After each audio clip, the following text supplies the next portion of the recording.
Hello, everyone, and welcome to my podcast. I'm your host, Alex Terry, and today I have a beautiful guest with me all the way from the US, Karen Hall, Queen of Empathy, and she knows all about emotional intelligence and fitness and really helping people to understand how to manage emotions and how actually that is the biggest part of your growth and life and how is that important for success for life that you want to truly lead and live.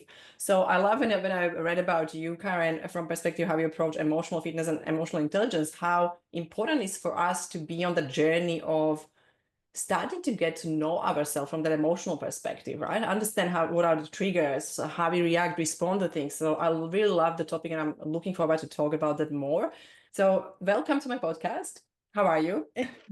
Thank you, Alex. It's so nice to be with you. And I just love the topic of both of your podcasts. And I love what you talk about. And when I heard you speak, I was like, oh, I have got to connect with her. So I'm so grateful that you invited me to be a guest on conscious leadership. Thank you so much. So yeah, so if you can probably tell us things that I probably don't know about you, that will be an interesting one. So how did you arrive where you are at and what is your background and what you do? Yes. Okay. So my podcast is called, I have four. One of them is called The Hero Within. That's the first one that I started. And that is about unsung heroes and how they navigate adversity to find hope and healing, to be able to feel love again and to remove blocks to love. So that I started that one because that was kind of my journey of my own life. And I loved hearing people and how they overcame challenges. So that's one podcast. Then I have another one that's called The Empathy Advantage. And that is about how we can use emotional intelligence as leaders and how we can increase resilience. Then I also have another one called Unstoppable AF, which is unstoppable and funny. It's a comedy. It's a That's the funny comedy one. podcast. Yeah. And anyway, and then I'm starting another one that is about AI. It's called the AI Advantage. And so I love so many different things, but at the heart of everything I do, whenever people say, what's your favorite thing to talk about? It's talking about people and it's talking about relationships, and emotional intelligence has been the journey of my own lifetime. So as I was working on my podcast, I became acquainted with the Los Angeles Tribune. And I was speaking and I was at an event. And so I met someone from the Tribune and they invited me to be a part of the Los Angeles Tribune podcast network. So I joined that. And then the CEO, Mo Rock, wanted to increase the number of platforms for women. He said, I want more women on stage. We have Tony Robbins, we have all these men on stage. I want more women. And so that was one of the reasons for the podcast network. And then he asked me to be the executive director of the Women's Journal. So that's a global journal where we have women from across the world who share their stories. And we also have speaking opportunities for women at the Tribune events.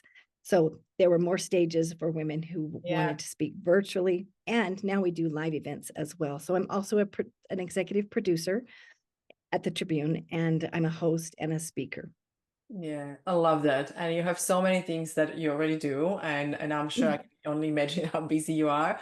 And I love, and I'm so grateful we had a chance to meet up on the LA Tribune. Actually, we spent time in breakout rooms together, so that was really, really good luck that I was with you and I was able to learn about your work and dreams. And yeah, I think it's very rich background, and I'm sure that you have lots of things to do. So how do you navigate that time?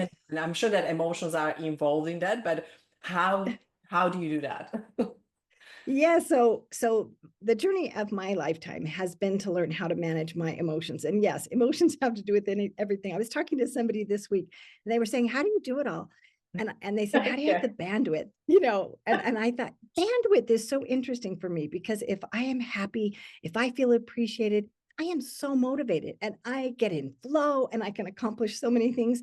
But when my emotions are depleted, when I feel, when I'm not managing my emotions and I don't have the higher consciousness, then I don't have the same energy. I don't have the same ability to produce. I am distracted. I'm like, emotions have to do with everything that I do. So as a woman of faith, my spirituality is also very important when I feel connected to the divine. I feel that flow. Oh, And when I feel great, yeah, when I feel for me, it's love is at the core of that. When I'm focused on love, then I am more connected to the divine. And then I do receive downloads. I'll receive impressions. You need to call that person, or you need to say this thing. yeah. And it makes all the difference in the trajectory of how things progress. Yeah. So I don't feel like it's really me. I feel like it's things that are given to me, insights and impressions that come to me. And then when I act on that, it's a total gift. I'm just like, that was only by the grace of God that that thing happened. It had nothing to do with me. So almost Yeah. everything in my life, I attribute that to. Well, look, it's very nice and well, well said from that angle. But I also believe when you, because you said it beautifully, right? Like when you know that you are not feeling it, the emotions are all around the place, you can't produce. And when you are aligned and when you are in love, right? For me, that's the space, right? When we are in love, Mhm. it's almost like the energy is really high. We are in gratitude, love, and joy, and we really like when we look at the emotions, and when we are in that higher frequency with those beautiful emotions, everything, it feels like everything is coming to us, because you kind of have that, like you can be gifted, right? Like that gift can come to you, so because you're more open and you're loving. And I think anytime when we are in fear or frustrations or judgment or jealousy and all those ugly emotions, they're not really serving us. We're very closed down, so we can't really receive. What do you think? How is that in your life? Totally. I talk about the same thing about opening myself up to this higher frequency. And when I have the vertical thinking that is upward, then it's almost like you just said it, like, oop, there I am. It's Yeah. like a funnel, that comes Yeah. down. But when it's negative or fear, it closes down. And I often think of it almost like like when an animal is wounded, like when our dog got wounded, she would curl up in a ball and she would just protect herself because she Yeah. was licking her wounds. And she wasn't able to get outside of herself because she was focused on the pain that she felt. I think it's a very natural reaction, and I think that it's important to have compassion for ourselves when we're in that state. But it's also important to recognize that we want to move through that and we want to heal so that we can open ourselves up again. And that's part of the element of resilience that comes with healing. But that takes skill. For me, it It's, yeah. requires, yeah, it requires first of all understanding it. It requires learning the skill, and then it requires practice. My whole life has been practice, practice, practice, learn, learn, learn, and practice on another level, practice with new Absolutely. people. Yeah, I'm so with you on that. Like that exactly. Like we can know things, on that level of analytical mind. Like we know we have information, but when we don't practice it and we don't try to utilize all these wisdoms and knowledge we have, it doesn't really take us anywhere. So we need to work on our emotional state. And I love what you said. And there is also the part of compassion, right? Compassion towards yourself. Mhm.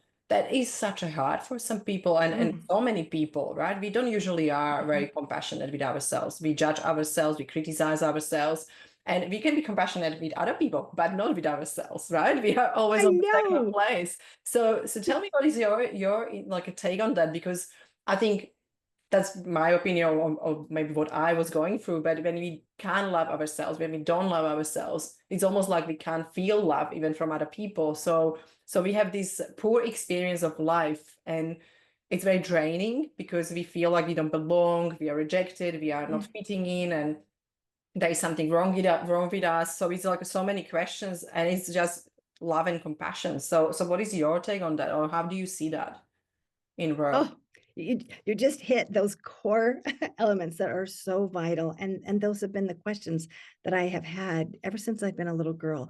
I'm a highly sensitive person, an HSP. I'm also an empath, and so I picked up on energies very early. I was also Yeah. a very spiritual child, and my father was an atheist, my mother was an agnostic.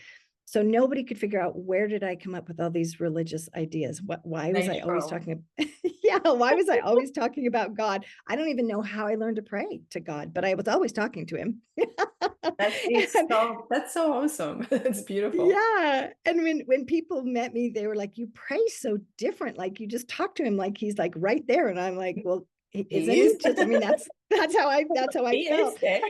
Yeah. And so, but I always wondered about people's behavior. So my dad's a psychologist. My mom is, she just loves people. And so I would ask my mom all the time, why would that person act that way? Because I couldn't understand why people would be unloving and unkind. It was just beyond my comprehension. And my mom would say to Yeah. me, if they felt happy, they wouldn't act like that.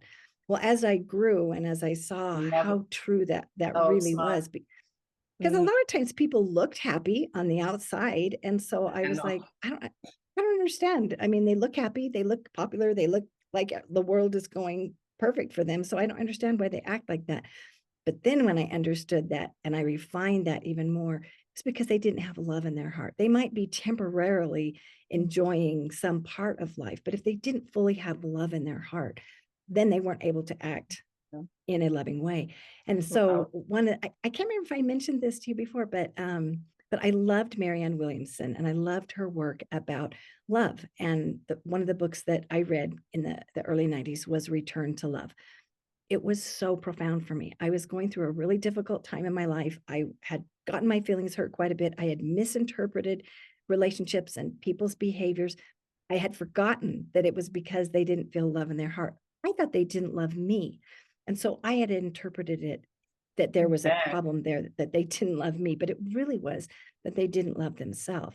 And so when I read this book, it just Wow. put all of the spiritual teachings that I had already learned on a deeper level. And I saw things so differently. And one of the things that she talked about is how we are beings of love. Mm, And I remember as I was pondering that and it came to me through reading this book as I was just pondering and pondering that if you are acting in an unloving way toward me, it's because one, you forgot that I'm a being of love. You might perceive me in like as if I'm an enemy or something. And yes. two, you also forgot that you're a being of love. And so you feel a need to protect yourself or defend yourself because you have forgotten all the love that you have within you. So, and likewise, the same way with me. If I'm not acting in an unloving way, and we all have moments when we Yes, of default, course. Yeah. yeah, with our ego and that kind of thing. So when I realized that, and I realized, oh, that person just forgot who I am, and I just forgot who they are, and we just forgot. It's just a momentary moment where we forgot. It's just a misunderstanding. And when I Yeah. looked at things like that, I realized, oh, it just takes remembering. All we have to do is remember who we really are, who the other person really is, and remember what we're really all about, what we're trying to accomplish here. I And love it. then that would soften my heart. Well, what I couldn't believe was that if I came to consciousness first and I was the one that remembered that first, I didn't even have to have the conversation with you. I could just start feeling that love again in my heart and love towards you and love for myself.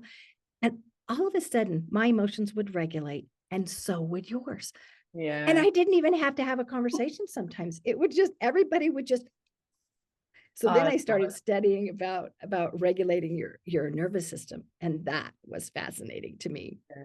I love it. So yeah, moving from that sympathetic to parasympathetic, right? Like when you are in that calmer mode and it's not full of cortisol and stress hormones, because we usually are stressed when we are actually not in Yeah. love, right? Is that right? Yeah. I love what you Absolutely. said. I love what you said. I love that you say that from a little bit different angle actually, because I didn't actually really like usually I hear people to say, you need to love yourself, but I love what you said that you forget what the other person is actually being of love. That's such a beautiful way to change that kind of a lens how we see love and what does that mean to be in love. It's really loving and understanding that other person is in love as well. They just forget. Mhm. It's such a good reminder. That's awesome. But I love the angle of seeing it, and it's very new for me. So yeah, I love it. So what do you think? Because there is a lot of people, like you said, right? Like you mentioned, they are looking fine, they're looking fabulous, they're happy. They sometimes on the stage, or a lot of people they are on the stage, are inside when they pull that mask off, or when they take that mask of happiness away, they're actually very unhappy inside, and they're very like I'm so sorry to mention this, but there's a lot of people that commit suicide and they don't look Mhm. right. They don't look. They are not happy, and they look like they have all things together. They act very strongly. They smile, they laugh, they have fun of life, and they have everything what they desire to create. So, what do you think where that is like? Where can be the major problem, or how they can find themselves again, or how they can actually come and connect to that love? Because that's probably what you will tell me. Like they probably forgot about love, but what do you think can be the major thing? Like what happens when you maybe You become know, successful or yeah, I think there's a number of things that go on. Many times people that are like the life of the party or even comedians and a lot of people that are kind of flamboyant and out there, it's a way of compensating for the Mm, pain that they feel in their heart. Many times they focus so much on the other person because they think if I could just make you happy, if I could just make you laugh, if I could just, lift you up in some way, then I'll feel better inside. And so but then when that moment has passed and they're with their own thoughts, they oftentimes don't feel lovable. And that's a very painful feeling to have. I have felt that feeling. I have felt like I wasn't lovable because, like I said, I misinterpreted other people's behaviors toward yeah. me. And so when we have that thought that we are unlovable, and if it becomes a belief, and if we see a lot of evidence of that within our life, that takes a lot of work to change that thought and to come to the truth of what really is true about us as a divine being. And when we know that our worth is inherent, that it's not because of something that we do or something that we accomplish or something like Yeah. that. It's just we have worth just because of who we are, just because we are a divine being. We have incredible worth, but we have to believe that about ourselves. And so a lot of times there are Mhm. wounds that we have suffered. Maybe there has been somebody important in our life that has told us lies about ourselves. And maybe we have believed those lies. So it takes healing and it takes a process. And many times it takes having somebody in your life that does love you, that shows that on a sustained effort. But even in those cases, when that lie has been so paramount and so frequent and so strong, you could have the most unconditionally loving person in your life and still not believe it. Yeah, I love it because yeah, I think that's the major thing. I love that you mentioned beliefs because we can sometimes think or we can know or think that we know that yes we are lovable, yes we are fine, yeah we are okay, there's nothing wrong with us, and we can on that analytical level or cognitive level we can actually know that, but we don't really believe it. So that subconscious, Right. yeah, subconscious touched by, I guess, bad experience or something that Mhm. stayed in that unconscious, subconscious mind, right? Like it's deep, deep, deep inside. So did you have your journey that you were trying to overcome those like a really deep subconscious limiting beliefs? And if yes, tell me the story, take me through a story because I think that's most fascinating, right? Like that's amazing to see where we Yes. are when we find out who we are, when we find out what we actually believe, and just coming out from that. I think that's definitely a process that is worthy to talk about because people don't know how, right? How to get there. Right. Yes, and the ability to talk about that because it's scary to tell those things. If I tell you this story, even one-on-one, what if you don't like me anymore? And if I tell this on a podcast or a broadcast, what if the whole world thinks, Yeah, negative things about me? It can be so scary to share these things. yeah. But yeah, so my story started at birth. So my my mom and dad got married madly in love and they got pregnant and I was a honeymoon baby. And so six and a half Nice. months later, A happy six and a half baby. months later, yes, I was born. And there, of course, there were questions. Are you sure she was honeymoon baby? My mom's like, she weighs 1 pound, 13 ounces. Look at the pictures of her. I was so tiny. I was less than the size of a grapefruit. I was just this itty bitty little thing. And the doctors told my parents that I wouldn't survive. And and they were terrified. They were absolutely terrified. And and I and I did. Spoiler alert, I did. Yeah, but I was Wow. whisked away to an incubator. And back in those days, they didn't have the technology that they do now. So for 2.5 months, my mom couldn't hold me. She couldn't nurse me, feed me a bottle, nothing. She couldn't touch me. And she had these big rubber gloves if she wanted to hold me inside the incubator, but I couldn't feel her touch. And so I'm sure that it was a very lonely time for me and very scary to, Wow. now we know that babies die if they don't get held, they actually die from not being touched. So Wow. miraculously, I survived, but I was very, very tiny. And that experience left me with anxiety. I also believe, like when people ask me, how did you develop this feeling toward God? You know, when I've thought back about being alone for those 2.5 months, I thought, was I really alone? And I believe that angels held me, and that God probably held me in his arms. And I probably was not alone during that time because I've Yeah. always had that affinity for this spiritual. Yeah. And so anyway, but I was scared. I was a scared little thing. I still am. Yeah. Oh But my, it's such a, I oh had my God, it's just like imagining that it's just so sad, right? Like it's just, yeah, yeah, terrifying. yeah. It was, and I saw the world as a scary place. I was afraid of almost everything. And so my mother, trying to help me overcome my fears, she would read to me the bedtime story of the little engine that could. Are you familiar with Oh, that story? So it's about a little train, and there's a train that's taking toys and dolls and good things to eat to the children on the other side of the mountain. God. But the train breaks down. So that it's asking for help. Help. Could someone help us take the load over the mountain? And the passenger engine says, I've got passengers. I don't have time for you. And then the freight train, could you help us, please? And no, I'm a freight train. I'm too important for you. So all the other trains are too busy. But the little blue engine says, help, I'll help. and they're like, you're so little. And the little engine says, oh, I think I can. I think I can. I think I can. I think I can. So it hooks up to the train of the whole, load of Nice. toys I and love it. huffs and puffs and gets over to the other side of the mountain, delivers everything. And on the other side of the mountain, when it's going down, it says, I thought I could. I thought I could. I love it. 'Cause Oh, so was my first lesson in mindset. I had no idea my mom was teaching me mindset at the time. But it's- she said to me, anytime I was afraid to go to school. I was afraid to ride my bike to school by myself the first time. And she said, just think of the little engine that could. And so I'd pedal. I think I can. I think I can. When I get up on stage, I say that to myself. It's my oh, mantra to this day. that's the I scary think I part. can. Yeah. So I use that over and over again. And but because I had that anxiety and those fears within me, that was something that I had to overcome. And the other thing was I was very, very sensitive. Like I said, I could pick up on energy Mm. and thoughts, what people were thinking. And my mother was exasperated.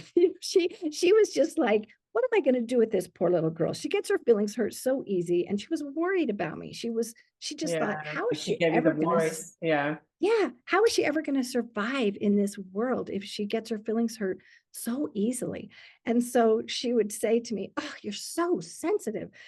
And then to me, it sounded more and more like, "Oh, you're so sensitive." And because sometimes she was annoyed and sometimes she hurt my feelings and she didn't mean to, but sometimes she did. And so I interpreted that there was something wrong with me. I thought, oh, it's a bad thing that I'm so sensitive. Yeah. So I didn't have as much love for myself, especially in that area. I thought it was such a bad thing. And I remember trying so hard to not get my feelings hurt. I worked so hard to just be more patient, to be more tolerant, to be more understanding, to Yeah. try and look at things from the other person's point of view. I was Oh yeah, we all always work on trying. that all the time. Yeah, yeah, I was always trying to do that. And my mom and dad are both sensitive. My dad is much more sensitive. I'm more like my dad. And I remember one time he said to me, he was talking about my gift and he was talking about the gift that I had with children. And he said, I love you it. you can lead children. They just flock to you like a mother duck. And he said they just follow you wherever you go. And he was telling me about some of my gifts. Well, I didn't realize that he was telling me one of my gifts was related to my sensitivity. And I always would ask my dad, do you have ESP? Because he knew things before anybody would ever say anything. Like we would go camping and we would meet people, and sing around the campfire together. The first, they live across the United States. We'd never seen them in our life. And we'd sing songs and then they would go back to Yeah. their campsite. And my dad would say to my mom, this is happening with the husband and this is happening with the wife and he's about to Just lose his knew, job. yeah. And my mom would say, honey, what makes you say those things? They didn't even talk about their job or about anything in their life. And Yeah. my dad would say, I just feel it. And Just yeah. I love it. the next day they'd tell us everything. And so I thought my dad had ESP. because I would see this happen again and again and again. He would just know things about people. Yeah. And so anyway, so my dad was trying to point out to me my strengths. My mother was trying to help me understand my weaknesses and how to overcome my weaknesses. So finally, I remember one time when I recognized that my sensitivity was a gift. Now, this took a long time. It was after I was married. And my husband didn't understand my sensitivity either. But Well, anyway, but then you probably start to understand, everybody understands. So that it starts all with us, right? yeah, Yeah. I didn't totally understand it either. So I finally realized my sensitivity is a gift. I can pick up on things like Wow. at work, I could pick up on things with relationships, I could pick up on things. And then I started to see Amazing. myself differently. I started to appreciate that this was a superpower and I I love could it. use this to an advantage. I could even use it to an advantage for myself. I realized when I could be in tune with my feelings and I could notice that I was a little off or that, I was, then I could say to myself, oh, what's the thought? What thought did I just have about that thing? Or where did that come from? What is that bringing back to my remembrance that's causing me? Yeah. There's a wound that I've triggered a wound somewhere in there that needs some more Yeah. work. What do I need to do inside myself? And that was a turning point for me. It was a massive turning point, and that helped me so much Mm. to then love myself. And as I loved myself more, I had more love for other people. And when they were acting unloving, I didn't take it personally all the time. Sometimes I still do, and I still have to work on it, but I Yeah. did it less than I had before. And that Love made it. all the difference for me. Yeah, and I love it because it's just so I resonate so much with the journey of, anxiety, fear, stress, and feeling not enough and feeling like something is wrong with us, right? Like we all have it, and we all have it at some point or some stage in life because, something Yeah. happened to us. We going through traumas or life experiences, and sometimes we just become that person that trusts ourselves less, right? Like we just get disconnected. And Yeah.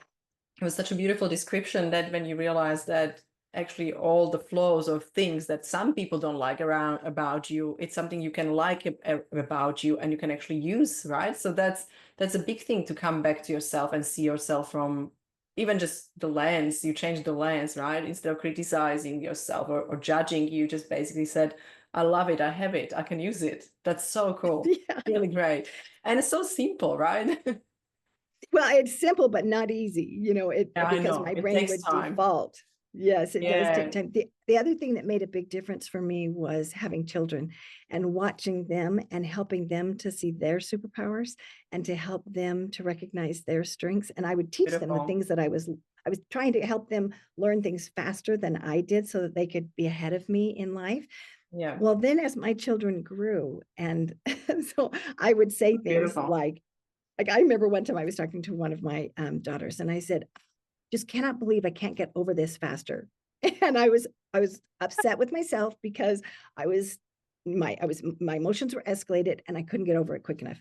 Yeah. And she said to me, "Mom," she said, "you can take as long as you need." Well, I had Oh, what a never been genius. told. I'd never been told that. My whole life, I had never been told I could take as long as I needed. And I burst into tears. And I was like, oh my gosh, Wow. out of the mouth of babes. And it's true, I can take as long as I need. Well, that became a new mantra for me. When I would get Um, escalated, instead of saying, I should be over this, I should be over this, I said, I can yeah. take as long as I need. And giving myself permission to take as long as I need, I de escalated from that thought. Yeah, I honestly, that's like another trait. I think what we all have from I think it's just this generation, right? Like we are so fast, we try to achieve, and we see so many things now on social media, and it's just really coming to us from each angle. Every person Mm, is fast, successful. Everybody's telling the truth and lies, on social media. So it's up to us what we buy into, right? So that pressure is not only our pressure on ourselves, but it's coming from everywhere. So I think it's such a beautiful thing to learn that patience and I love the sentence, right? Like you can take how long you need. It's right. such a Yeah. simple release, but again, I believe you had to, work through that as well because I saw that when you were talking about your story and you said that, like I had to remind myself and ask myself, okay, why I feel this way? Where is the trigger? What is the trigger? Where is that coming from? So I would probably say to our audience or anyone who is listening, this is such a beautiful and so important point, right? To bring that awareness, what just Karen said, and like she works with people to understand that how they can actually start to be more aware of their emotions, that in that space of regulating emotions and energy, because that's such an important point, right? To bring awareness, what is that I feel, and what is happening? What did I thought? What did I, maybe experience, or who did I talk to? What was the trigger inside why I feel that way that I feel, and react and respond? It's such a beautiful journey. I think that's the growth journey and connecting to ourselves. And I really love that you are and all other people probably listening there on a journey of becoming or coming home again, I would say, coming back to themselves. So I have so many things that I want to talk to you about. So I will probably invite you to another podcast episode because I really want to talk about that energy, and we talk about a little bit of frequency and spirituality because there's such a big thing we can probably get into. And today I will try to get people to have some tools or some ideas they can implement in their life. So let's focus on that emotional part, right? Like when we are down with emotions that you mentioned, our life, not really going well, we are not very motivated, we are not very passionate, so everything is kind of slowing down and dragging us down and we get exhausted.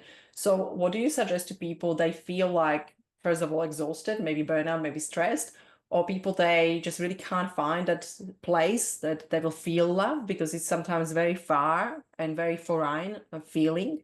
So what you will say that if you can tell people to do one or two or three things or questions to ask where they can start, what will be your kind of secret? Yes, so the first thing is if you're in that place where your emotions are escalated and you're feeling stuck, and a lot of times we do feel stuck because we start to think in a different way. We're coming from a survival mentality in our brain. Some people call it the primitive brain, but whatever it is that the way that you describe it, we aren't able to think with a higher consciousness. And so we see things differently. We start to close down, like we were talking about. We might start to even curl up in a ball. Maybe we don't want to get out of bed. Maybe our physical energy is depleted as well as our emotional energy, which is another thing that is so fascinating to me, how our emotions affect our physical energy, even our immune system. Absolutely. Wow. Massive impact. So I think it's important to, one, when we recognize that that's happening, we recognize that we feel that way, to tell ourselves it's okay if I feel this way. Now, it's not okay to stay there forever, but a lot of people get those two thoughts confused because they're like, well, I don't want to accept it. Like it's okay to be there. Acceptance is a big mistake, right? Sometimes people say, oh, so I just accept and just leave it. It's like, no. Yeah. No, exactly. So just accept that it's happening, accept that your emotions are feeling the way that they are, and that we will figure out how to move forward. And then to show love to ourselves. So if you need to say something like, I can take all the time that I need, just like I say to myself, if that helps you to feel better, I would even just ponder, what are the things that I wish that someone would say to me right now? So I've done a lot of inner child work because there were things that I wish that people would have said to me. I wish people would have said to me, I love how sensitive you are. I wish I would have heard that one. I love how sensitive you are, Karen. It's amazing. I love it. Thank you. And so I had to go, I started doing this in the form of letters. And so I would write letters to myself. Now, I couldn't do this when I was highly escalated. I had to do this after I came down a little bit. Yeah. But I would write letters to myself about things that I loved about myself. And I would write them from, like from a different perspective. Sometimes people might write them from God or from somebody else that loves them or something like that. So you have this letter, dear Karen, I love how sensitive you are. What is this person telling me that they love about me? Because I can put the thoughts in the person's mind, right? For the letter, because I'm writing the letter. That's what we do anyway. What are the things that I wish that someone would have said to me? And then as I go through that process, it's amazing. It's like light bulbs go off in my head about things that I wish I could hear. And when I say them to myself, it feels so healing. And then I write those things down on I used to write them on little cards before we had cell phones. Now I can write on my cell phone. And I read this list. And I read this list daily so that this neural pathway becomes more ingrained in my head.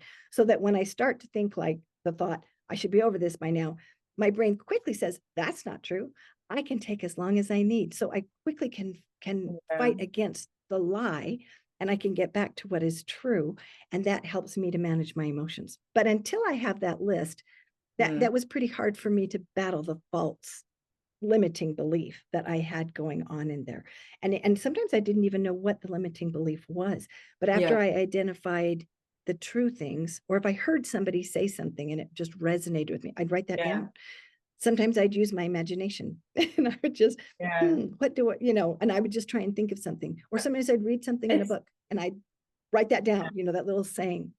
Yeah, and it's hard because we are so many times in denial of our limiting beliefs, right? Because we don't want to say that we Yeah. think about ourselves, I'm not good enough, I'm not smart enough, I don't have capacity, or yeah, maybe this is not for me, maybe I don't deserve. We don't want to say it because, like we rather stay in denial of even seeing that belief. And that's tough, right? Because it's almost like we can't Yeah. heal or go out of that and move beyond that because it's there. And we just don't want to see it. And I think that's when you said that being aware and see things like what is actually really going on, because mind is something that I think we will still have years and years to discover how that works. But when we look at the subconscious and unconscious and how we can rewire the things that we already experience, we can totally rewire our brain to become different person, become new person, right? Become someone that is, like you said, unstoppable, right? Like unlimited, and someone that is almost like we can create upgrade of our brain. Yes. It's like a program. And I love that we are now able to even see it, right? And I love all science around brain and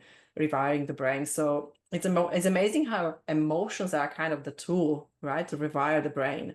And not a lot of people talk Yes. about it because science is saying no emotions, right? Because emotions don't exist. They're chemicals. That's it. But when you're thinking about it, like there's so much emotions, and emotions or emotional experience is actually the thing that rewires your brain. It just fascinates me so much. Like we can talk. Me too. Neuroscience is like my favorite.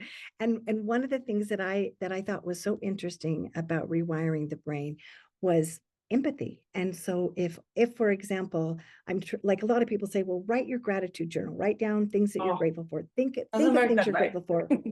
It's not that simple, but there is power in that. But if you want even more power, you imagine someone being grateful for you. And you reflect back. You might think of a time when someone really appreciated you and valued you. And you go back to that time in your imagination and you savor that feeling of someone being grateful for you. That changes the wiring in your brain. It lights up the parts of your brain that want to Yeah. connect with other people. Your serotonin increases. And so all Yeah. of these social wiring in your brain are more pronounced. And I Yeah. was amazed because that helps us to want to reach out to someone else and show gratitude as well, because we Yeah. feel so good to be appreciated that we Yes. want to When to spread appreciate. love. Yes, we want to spread love. And Yeah. when I read those studies, I was like, oh my word, that's that deeper part of Yeah. gratitude of why it's so powerful Yes. in our Yes. lives. Yes, and yes. And I will say, everyone, just go back of what Karen just said. Just go back, just go back to like 2 minutes ago, what she started to talk about, because I think that's the most important part of even like, then I can wrap it up in today's conversation, because yes, I understand gratitude. And I was always doing that. Like people told me, all coaches told me, write down gratitude, gratitude journal. I said, doesn't do anything to me. It just doesn't do anything. And I know it's still good to write it, but it doesn't do anything. And when I realized once, when I was walking, and I remember that beautiful feeling of warmth and love that just kind of, it came like a wave, and it just like hit me. And I was crying on the walk with my dogs. And I was looking at the sky, like, oh my God, this beautiful, beautiful pink and red sky and clouds. And I was so grateful for the moment. And I was like, wow, okay, so now I know what it is. It is actually full emotional experience. I have goosebumps. Mhm. Like it's just so powerful, because you're different. In that moment, you start to become a different Mhm. person, because you tap into the power that is divine, higher consciousness, higher self. But there's this strong love and this beautiful space of that gratitude frequency, maybe. Let's call it whatever it is, from different angles. We can talk about it probably from psychological, scientific perspective, and biological perspective, and spiritual perspective. But oh my gosh, that was most beautiful experience. And I love that there is actually the way to exercise that I've tried, right? So just imagine, and you use the word imagine. So not just write and not just having that and not just absorb and think that for your cognitive mind, but imagine. So actually you're going Yeah. to see things, right? Like you're going to see, experience it and touch it and wow, okay, so I'm going crazy now here. Okay, so this is the big thing because I know how that feels and I know it's so beautiful and I know a lot of people still don't experience that fully and deeply. And I believe that's, I will probably ask you for your opinion as well. I believe that's the journey towards that love and appreciation and better results and becoming unlimited, right? Like become real, powerful human being that can spread love and can actually have such a beautiful success just through that beautiful energy and connection with people and truly like relationships, honest relationships, because there's not enough people like that. So I will always call everyone, just try to tap into that love and gratitude for sure. So that was probably the Right. most important part because you walk through people how they can actually do it for themselves. So thank you really much for that. That's really, really beautiful. Well, and I feel like we just barely scratched the surface because there's so many other Yes. tools that I could share, with your audience about things that I have found effective, just like feeling the gratitude versus just writing the gratitude. Yes, There's so many different things. So yes, we'll have to continue this conversation because I think absolutely. I think you touched on several other points that I would love to explore deeper about, Yes. why it's even hard for us to be vulnerable with ourselves when nobody else is listening. It's hard enough to be vulnerable when someone's listening, but when no one else is listening, to even have that awareness and honesty with Yeah. ourselves, another barrier to even figuring out what those limiting beliefs are and to going Yeah. deeper for that healing aspect in Yeah. our own life. But yeah, there's so many things that have helped me, and I just appreciate so much the way that you are helping to raise the consciousness collectively. Because as you raise your consciousness and I interact with you, I feel your love, I feel your gratitude, and then I feel better. And then I want to Yes. send love out to the people so your ripple effect impacts me, and then I send it out, and that impacts them, and then they send it out. So, what you're doing, Alex, is absolutely beautiful with your conscious leadership that's starting with you. And then Yeah. you're spreading it through your podcast community to your guests, to all your listeners. Thank you so much for what you're doing to raise the consciousness of the world. Thank you so much, Karen. Thank you so much for such a beautiful words that usually it's not usual like an end of conversation. So I feel really touched and thank you so much for that. I think from perspective what we talk about, I really have a lot of questions. Like I really would love to continue the conversation because I think there's so many different angles of emotions because I believe that that can go to, like we said, biology, spirituality, neuroscience, and performance, and well, we can talk about it so it's like so in so many ways. So I would love to have you definitely again and just go deeper and deep dive into this space because I believe we didn't even touch the resilience, but I believe that all what you said is definitely the journey to build up resilience because it makes us stronger when we start to navigate the emotions and regulate ourselves. So I believe that was all conversation about that, but I really need to go much deeper with you. So thank you so much for your work as well in the world. And I'm really looking forward to meet you again on our LA Tribune meetings and hopefully on another podcast. So, Karen, if people want to connect with you or work with you or just maybe ask questions, where they can find you? So the easiest way is on LinkedIn. So I'm Karen Hall, Queen of Empathy, and my podcast, The Hero Within Podcast. And also you can go to my website. It's KarenHallCoaching.com. And so you can send me a message there and connect with my email. So I'd love to connect with your audience. And I would be honored to be a guest on your podcast again. Thank you so much, Alex. Thank you so much, Karen. So for everyone, we had amazing guests today together. Hopefully you actually enjoyed the conversation. You enjoyed some amazing points that Karen made in today's episode. I will share the links in the description of the podcast. You can find everything about Karen there. And also, I will ask you, please let us know what questions maybe pop up in your mind today, because we touch on a lot of different things, from limiting beliefs, emotional aspects, and an energetical aspect of ourselves. We touch on love and gratitude and so many other things. So please submit some questions or topics, or where do you want us to go next time when I meet again, Karen? What will be the major thing that you would love to hear from and hear about? So thank you so much, and I will see you next time.